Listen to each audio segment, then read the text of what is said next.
అందరికీ శుభోదయం. 10వ తరగతి నూతన తెలుగు పాఠ్యపుస్తకం నుంచి 5వ పాఠము అయినటువంటి జలియన్ వాలాబాగ్ అనే పాఠాన్ని మనం చెప్పుకుంటూ వస్తున్నాం. ఉద్దేశము, కవి పరిచయము, ప్రక్రియ, ఖండకావ్యము, నేపథ్యము కూడా మనం మొదటి వీడియోలో చెప్పుకున్నాం కదా. ఈరోజు ఈ వీడియోలో కొన్ని పద్యాలు, వాటి ప్రతిపదార్థాలు, భావాలను చెప్పుకొని వివరించుకుందాం. డాక్టర్ ఉమర్ ఆలీషా గారు ఈ యొక్క పాఠాన్ని చాలా చక్కగా మనకు రాసి అందించారు. మొదటి పద్యము: పౌరుల శస్త్రముల పద్ధతి నేరని వారి సాధు సంసారులను బట్టి డయ్యరు పిశాచము జల్యను వాలబాగులో దూరి వధించెన్. దద్రుదిర దుఃఖ సముద్రము భారతీయ హృదద్వారము సొచ్చి అగ్నివలె జ్వాలలు వీచుచునున్నదెంతయున్. అగ్నిజ్వాల వలె వీచుచునున్నదెంతయున్. ఒకసారి పద్యాన్ని వినండి. పౌరుల శాస్త్రముల పద్ధతి నేరని వారి సాధు సంసారులను బట్టి డయ్యరు పిశాచుము జల్యను వాలబాగులో దూరి వధించన్. దద్రుదిర, దద్ అంటే ఇక్కడ తత్ ప్లస్ రుధిర, దుఃఖ సముద్రము భారతీయ హృద్ ప్లస్ ద్వారము హృద్వారము సొచ్చి అగ్నివలే జ్వాలలు వీచుచునున్న దెంతయున్. ఒకసారి పద్యాన్ని మరొకసారి చదువుదాం.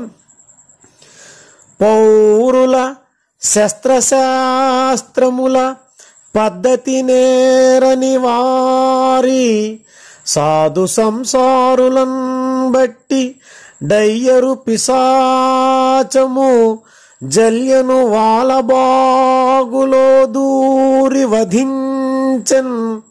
దద్రుదిర దుఃఖ సముద్రము భారతీయ హృదద్వారము సొచ్చి అగ్నివలే జ్వాలలు వీచుచునున్నదెంతయున్. ఈ పద్యం యొక్క ప్రతిపదార్థాన్ని ఒకసారి మనం విందాం. శస్త్రము అంటే ఆయుధం గురించి. శాస్త్రములంటే ఆయుధ ప్రయోగముల గురించి, అంటే నియమబద్ధమైన గ్రంథములను గురించి. పద్ధతిన్ ఆయుధాలను ప్రయోగించే పద్ధతిని గురించి. నేరని వారి అంటే తెలియని వారైనా. సాధు సంసారులు అంటే సాధు స్వభావము కలిగిన వేలాది మంది అమాయకుల్ని జలియన్ వాలాబాగులో, ఇక్కడ జలియన్ వాలాబాగు అంటే పంజాబ్ రాష్ట్రంలో అమృత్సర్ అనే పట్టణంలో ఉన్నటువంటి ప్రాంతము. ఈ అమృత్సర్ పట్టణంలో జలియన్ వాలాబాగులో సమావేశం కాగా డయ్యరు పిశాచము. డయ్యరు అంటే భారతీయుల ఐక్యతను నచ్చని డయ్యరు అనే ఆంగ్ల పిశాచము. డయ్యర్ అనేటటువంటి వాడు ఆంగ్లేయ అధికారి. దూరి జలియన్ వాలాబాగులో ప్రవేశించి, అంటే ఈ డయ్యర్ అనేటటువంటి వ్యక్తి వారి సైనికులతో ఈ యొక్క జలియన్ వాలాబాగ్లో ప్రవేశించి వధించెన్, తన సైనికులచే మన సాధు స్వభావము కలిగినటువంటి భారతీయులని కాల్చి చంపించాడు. తత్ ప్లస్ రుధిర, దద్రుధిర అంటే అమాయక ప్రజల రక్తముతో, ఇక్కడ రుధిర అంటే రక్తము అని అర్థం. అమాయక ప్రజల రక్తముతో దుఃఖ సముద్రము, ఉప్పొంగిన దుఃఖ సముద్రము, భారతీయ హృద్ ప్లస్ ద్వారము, భారతీయ హృదయ ద్వారాలలోకి చొచ్చి అంటే ప్రవేశించి, అగ్నివలే జ్వాలలు, అది అక్కడి వారి హృదయాలలో అగ్నిలా మంటల్ని, ఇక్కడ జ్వాల అంటే అగ్ని అని అర్థం. ఎంతయున్ ఎంతగానో, వీచుచున్ ప్లస్ ఉన్నది, రేపుతూ ఉన్నది అని ఈ పద్యం యొక్క ప్రతిపదార్థం. ఇక్కడ ఈ పద్యం యొక్క భావాన్ని మనం ఇప్పుడు చూద్దాం. భావం: ఆయుధాలను ప్రయోగించడం తెలియని ప్రజలు జలియన్ వాలాబాగ్లో వేడుకకు సమావేశం అయ్యారు. ఇదే అదునుగా భావించి బ్రిటిష్ అధికారి డయ్యర్ అనే ఆంగ్ల పిశాచం అందులోకి ప్రవేశించాడు. సాధు స్వభావం కలిగిన వేలాది మంది అమాయకుల్ని తన సైనికుల చేత కాల్చి చంపించాడు. ఆ రక్తంతో ఉప్పొంగిన దుఃఖ సముద్రం భారతీయ హృదయ ద్వారాలలోకి ప్రవేశించింది. అది అక్కడి వారి హృదయ అంతరాల్లో అగ్నివలే మంటల్ని రేపుతుంది అని ఈ మొదటి పద్యం యొక్క భావం. అంటే ఈ జలియన్ వాలాబాగ్ దురంతరానికి కారకుడు ఎవరంటే జనరల్ డయ్యర్. అంటే సాధు స్వభావము కలిగినటువంటి భారతీయులు వేడుకగా ఒక చోట కూడి ఉన్నటువంటి సందర్భంలో డయ్యరు అనేటటువంటి అధికారి వారి సైనికుల చేత అమాయక ప్రజలైనటువంటి భారతీయులపై కాల్పులు జరిపించి చాలామంది మరణానికి కారకుడు అయ్యాడు. రెండవ పద్యాన్ని మనం ఇప్పుడు చూద్దాం. యూరపు దేశమెక్కడ అలహూన కిరీట పులిందులేడా, యాఘోర రణంబునన్ తరులన్ కూల్చి జయధ్వజం ఎత్తినట్టి మా భారత వీర యోధులక పాటే, నిరంకుశ శాసనాగ్ని సంస్కారము చేసినారు, సితజాతికి నీతి యటంచునున్నదే, సితజాతికి నీతి యటంచునున్నదే. యూరపు దేశము ఎక్కడా, అలా హోన కిరాట పులిందులు ఏడ, ఆ ఘోర రణంబునన్ తరుల కూల్చి జయధ్వజమెత్తినట్టి మా భారత వీర యోధులొక పాటే, నిరంకుశ శాసనాగ్ని సంస్కారము చేసినారు, సితజాతికి నీతి యటంచు నున్నదే. పద్యాన్ని మరొకసారి పాడతాను, విందాం. యూరపు దేశమెక్కడ అలహూన కిరాట పులిందులేడా, ఆఘోర రణంబునన్ తరులన్ కూల్చి జయధ్వజమెత్తినట్టి మా భారత వీర యోధులొక పాటే, నిరంకుశ శాసనాగ్ని సంస్కారము చేసినారు, సితజాతికి నీతి ఎటంచునున్నదే, సితజాతికి నీతి ఎటంచునున్నదే. ప్రతిపదార్థం ఇప్పుడు చూద్దాం. అలా యూరపు దేశము ఎక్కడ? అలా యూరపు దేశము ప్లస్ ఎక్కడ, దేశం ఎక్కడ అంటే ఇది ఉత్వ సంధి. ఆ యూరపు దేశము ఎక్కడ? హోన కిరాట పులిందులు ఏడ. హోన కిరాట పులిందులు ప్లస్ ఏడ, పులిందులేడ. ఆంగ్లదేశము నుండి వ్యాపారానికై వచ్చిన క్రూరులైన తెల్లదొరలు ఎక్కడ? ఆంధ్రదేశానికి వ్యాపార నిమిత్తం వచ్చినటువంటి ఈ తెల్లదొరలు ఎక్కడ? ఆ ఘోర రణంబునందు, ఆ భయంకరమైన రణము అంటే యుద్ధములో, ఆ భయంకరమైన యుద్ధములో అరులన్ ప్లస్ కూల్చి, అరులు అంటే శత్రువులు, శత్రువులను చంపి జయధ్వజము ప్లస్ ఎత్తి, జయధ్వజం ఎత్తి అట్టి అంటే విజయ పతాకాన్ని ఎగురవేసిన, జయధ్వజం ఎత్తినట్టి అంటే విజయ పతాకాన్ని ఎగురవేసిన మా భారత వీర యోధులు, మా భారత వీర యోధులు ఒక పాటే సమానం అవుతారా? అవుతారా? అవ్వరు అని అర్థం. నిరంకుశ కఠిన వైఖరి గల, నిరంకుశ అంటే కఠిన వైఖరి గల శాసనాగ్ని, శాసన ప్లస్ అగ్ని, శాసనాగ్ని అంటే ఇది సవర్ణ దీర్ఘ సంధి. సంస్కారము చేసినారు, ఈ శాసనము అనేటటువంటి అగ్నిని సంస్కారం చేసినారు. ఈ యొక్క చట్టం అనే పేరుతో కాల్చి చంపారు. ఈ యొక్క చట్టం ఏంటంటే రౌలట్ చట్టం. చట్టాన్ని ఏమంటారు? రౌలత్ చట్టం. సితజాతికి, ఇటువంటి దుర్మార్గపు పనికి పూనుకున్న తెల్ల జాతికి, ఇక్కడ సితజాతి అంటే తెల్ల జాతి, తెల్ల జాతి అంటే ఆంగ్లేయులు అని అర్థం.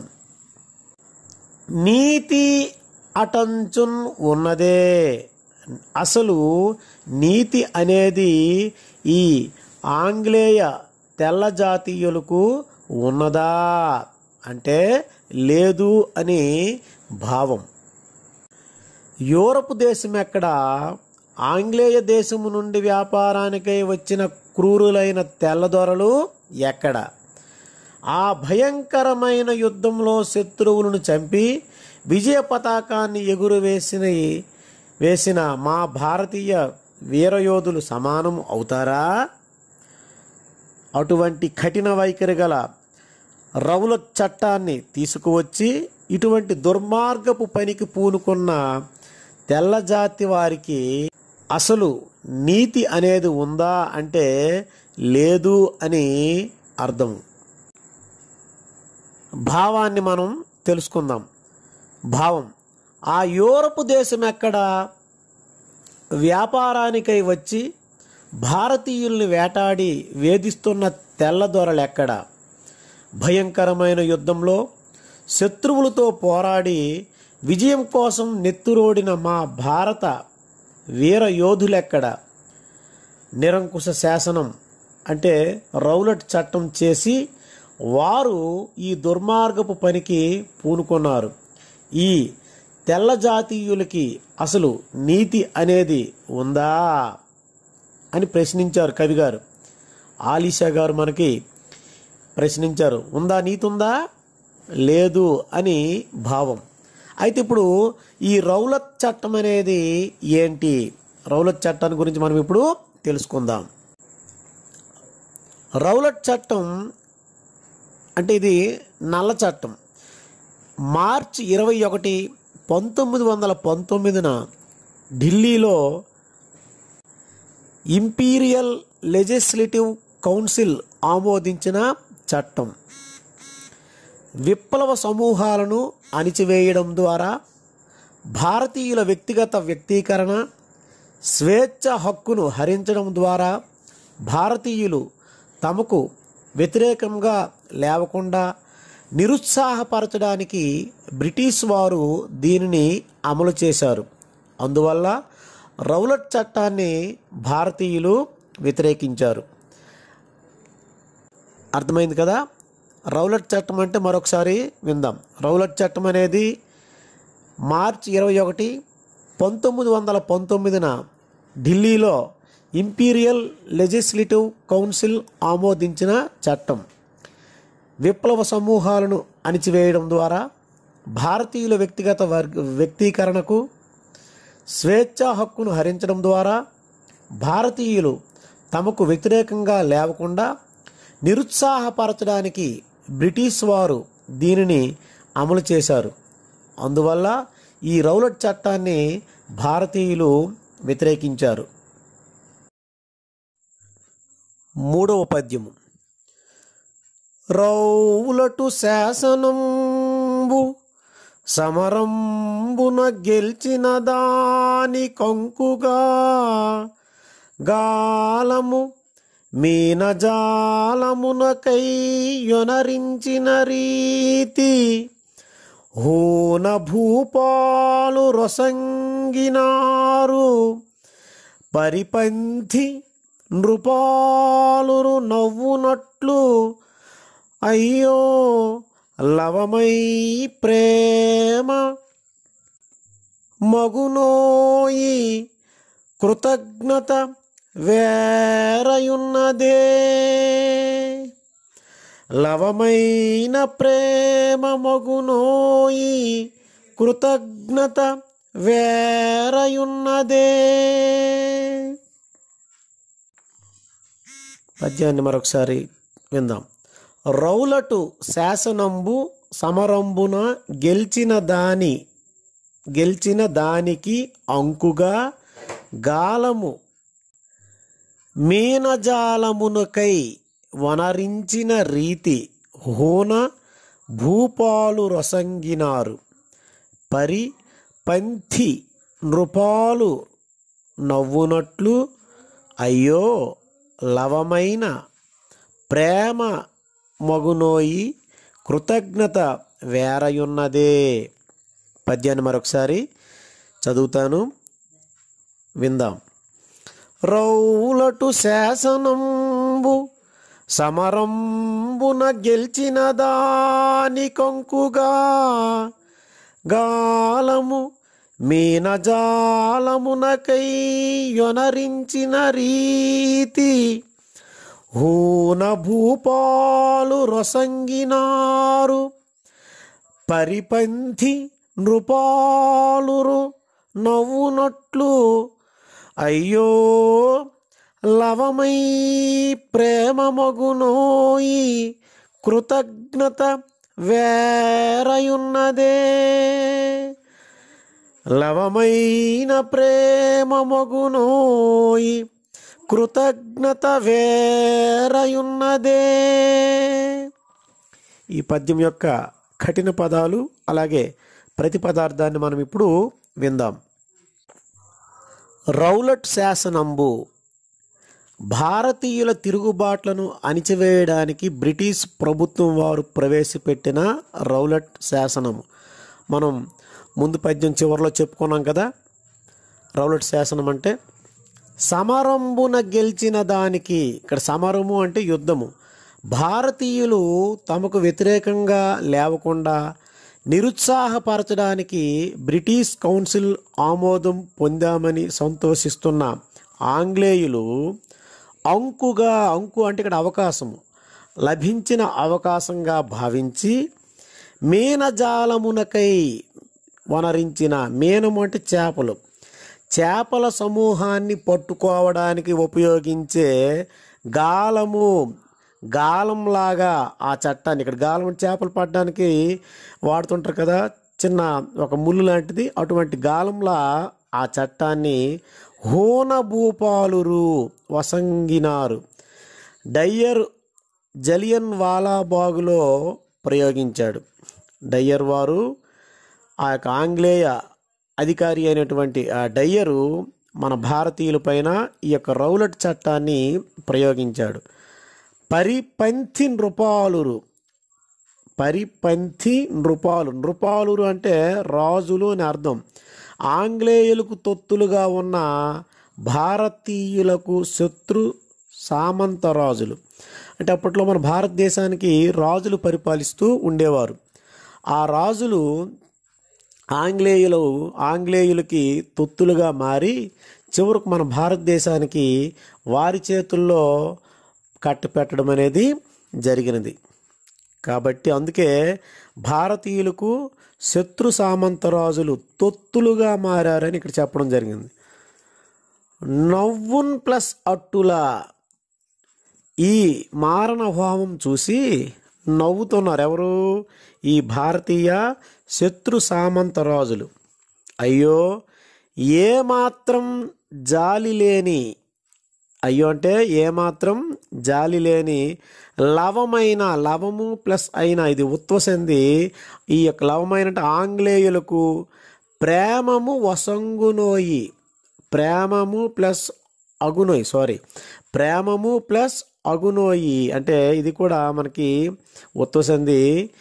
భారతీయులపై కొద్దిగా కూడా ప్రేమ కలుగుతుందా అంటే ఈ ఆంగ్లేయులకు ఏమాత్రము కూడా భారతీయులపైన ప్రేమ అనేది కలగదు అని భావం. కృతజ్ఞత. కృతజ్ఞత అంటే చేసిన మేలును మరిచిపోవడం. వేర ప్లస్ ఉన్నది ప్లస్ ఏ అంటే వేర ఉన్నది అంటే అంతకంటే, అంటే ఇంతకంటే వేరే ఏమైనా ఉన్నదా లేదు అని ఈ పద్యం యొక్క భావం. ఒకసారి ఈ భావాన్ని మనం చూద్దాం. తిరుగుబాట్లను అణచివేయడానికి బ్రిటిష్ వారు రౌలట్ చట్టాన్ని ప్రవేశపెట్టారు. చేపల సమూహాన్ని పట్టే గాలంలా ఆ చట్టాన్ని జలియన్ వాలాబాగ్లో ప్రయోగించాడు. దుర్మార్గంగా ఎంతోమంది అమాయకుల ప్రాణాలను తీశాడు. దీనిని చూసి సామంతరాజులు నవ్వుతున్నారు. అయ్యో ఆంగ్లేయులు భారతీయులపై కొద్దిగా కూడా ప్రేమ లేదు, ఇంతకన్నా కృతజ్ఞత ఇంకేమైనా ఉంటుందా అంటే ఉండదు అని అర్థం. ఈ యొక్క జలియన్ వాలాబాగ్ దురంతరంలో అక్కడ ఉన్నటువంటి స్త్రీలు, పురుషులు, పిల్లలపైన విచక్షణారహితంగా సుమారు 1650 రౌండ్లు కాల్పులు జరిపారు. ప్రజలు అక్కడ నుంచి తప్పించుకునే అవకాశమే ఏమాత్రము కూడా లేదు. ఈ యొక్క ఘటనలో సుమారు 379 మందికి పైగా భారతీయులు ప్రాణాలను కోల్పోయారు. వేలాది మంది గాయపడ్డారు. 4వ పద్యం చూద్దాం ఇప్పుడు. యూరపు దేశమట్టిటుల నూగగ శౌర్య పరాక్రమంబులన్ భారత వీరకోటి రణపాండితి వైరులన్ జీల్చి రక్తసిక్తారుణమూర్తులై నిజ జయధ్వజముల్ నెలకొల్పినప్పుడిటు ఈ దారుణమెచ్చన్ దద్రుదిరధారలు బోరున పొర్లిపారగన్. దద్రుదిరధారలు పోరున పొర్లిపారగన్. మరొకసారి పద్యాన్ని ఒకసారి విందాం. యూరపు దేశ మట్టి ఇటుల నూగగ శౌర్య పరాక్రమంబులన్ భారత వీర కోటి రణపాండితి వైరులన్ జీల్చి రక్త సిక్తారుణ మూర్తులై నిజ జయధ్వజముల్ నెలకొల్పినప్పుడు ఈ దారుణ మెచ్చన్ దద్రుదిర రుదిర ధారలు పోరున పొర్లి పారగన్. యూరపు దేశమట్టిటులనూగగా శౌర్య పరాక్రమంబులన్ భారత వీరకోటిరన పాండితి వైరులన్ జీల్చి రక్తసిక్తారుణమూర్తులై నిజ జయధ్వజముల్ నెలకొల్పినప్పుడు ఈ దారుణమెచ్చే దద్రుదిరధారలు బోరున బొర్లిపారగన్ దద్రుదిరధారలు బోరున పొర్లిపారగున్. కఠినమైన పదాలకి అర్థాలను అలాగే ప్రతి పదార్థాన్ని మనం ఇప్పుడు తెలుసుకుందాం. శౌర్య పరాక్రమంబులన్, శౌర్య పరాక్రమంబులన్ అంటే భారత వీరుల శౌర్య పరాక్రమాలతో యూరపు దేశము, లండన్ మాత్రమే కాక ఐరోపా ఖండం మొత్తం, ఇక్కడ లండన్ అంటే ఇంగ్లాండ్ వాళ్ళు, మన భారతదేశానికి ఇంగ్లాండ్ నుంచి వ్యాపార రీత్యా వచ్చి ఇక్కడ స్థిరపడిపోయి వారి యొక్క చెప్పు చేతల్లోకి మనల్ని, మన భారతీయుల్ని, మన భారతీయ రాజుల్ని కూడా వారి చెప్పు చేతల్లో ఉంచుకోవడం అనేది జరిగింది. అట్టి ఇటులన్ ఊగగా అంటే భయముతో వణికిపోతోంది. భారత వీరకోటి అంటే భారతీయ వీరులు రణపాండితిన్, రణం అంటే యుద్ధము, తమ యుద్ధ నైపుణ్యంతో వైరులను చీల్చి, వైరి అంటే శత్రువు, శత్రువులను చీల్చి చెండాడుతూ రక్తసిక్త ప్లస్ అరుణ, రక్తసిక్తారుణ, ఇక్కడ సవర్ణ దీర్ఘసంధి అమ్మ ఇది, రక్తసిక్తారుణ,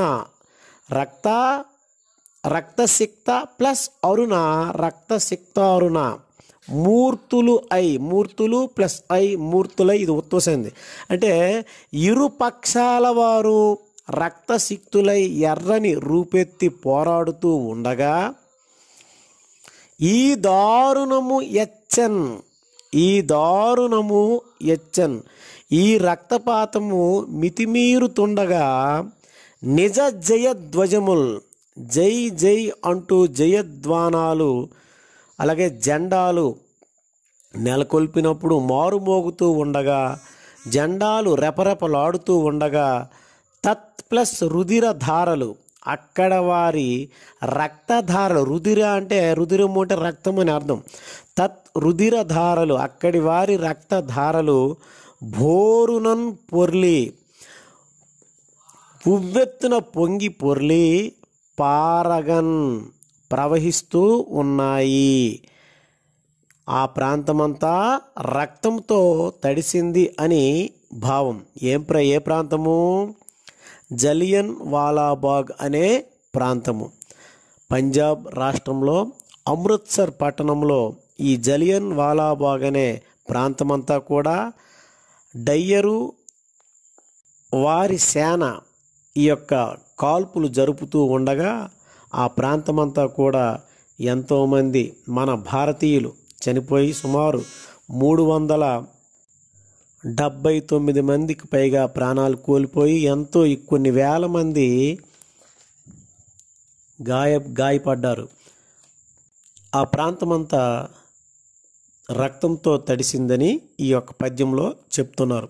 ఈ పద్యం యొక్క భావాన్ని మనం ఇప్పుడు విందాం. భారత వీరుల శౌర్య పరాక్రమాలతో లండన్ మాత్రమే కాక ఐరోపా ఖండం మొత్తం భయంతో వణికిపోయింది. భారతీయ వీరులు తమ యుద్ధ నైపుణ్యంతో శత్రువులను చీల్చి చెండాడుతూ ఇరుపక్షాల వారు రక్తసిక్తులై ఎర్రని రూపెత్తి పోరాడుతూ ఉండగా, ఈ రక్తపాతం మితిమీరుతూ ఉండగా జై జై అంటూ జయ జయధ్వానాలు మారుమోగుతూ ఉండగా, జెండాలు రెపరెపలాడుతూ ఉండగా అక్కడి వారి రక్తధారలు ఉవ్వెత్తున పొంగి పొర్లి ప్రవహిస్తూ ఉన్నాయి. ఆ ప్రాంతమంతా రక్తంతో తడిసిందని భావం. మనకు స్వాతంత్ర్యం సంపాదించడం కోసం ఎంతోమంది ప్రాణత్యాగం చేశారు.